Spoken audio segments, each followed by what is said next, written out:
if there were a magic wand that anybody could wave in the world, I'd like to see it.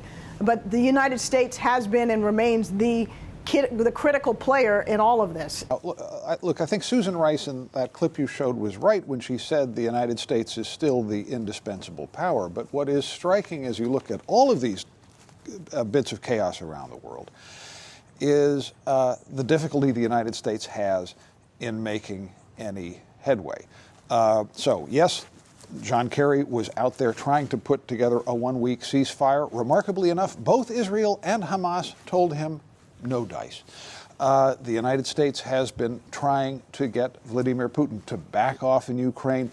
Start with the very basic issue of reducing the number of Russian troops on Ukraine's border. Instead, Putin is going in the opposite direction, escalating his involvement. Reports at the end of the week of Russian artillery fire across the border. That's not a proxy war anymore, incidentally. That's a direct military intervention. So the sobering side of that picture is that in a world with less to hold it together than was the case before, the leverage the United States has seems to have been weakened as well.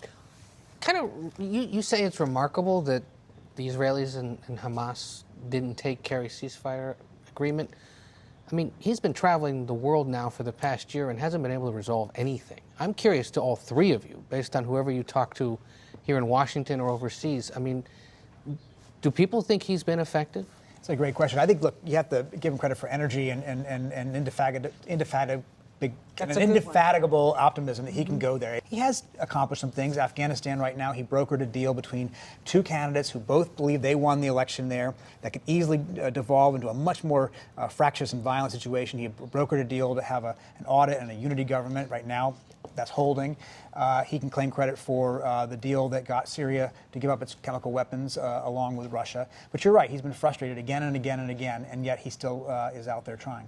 Do the Arabs and the Israelis, how do they feel about it? Well, I would say broadly, one of the biggest challenges the United States is facing is that it's a world where, in the case of Libya, in Nigeria, in Syria, in Iraq, extremist groups are in some cases better armed and better funded than the government forces that they're confronting. And so how you negotiate in this rapidly changing environment where it's not state-to-state actor, but armed, powerful extremist groups, I think is the challenge that Secretary Kerry faces that past secretaries of state have not faced to this degree, on this scale, in this many countries before.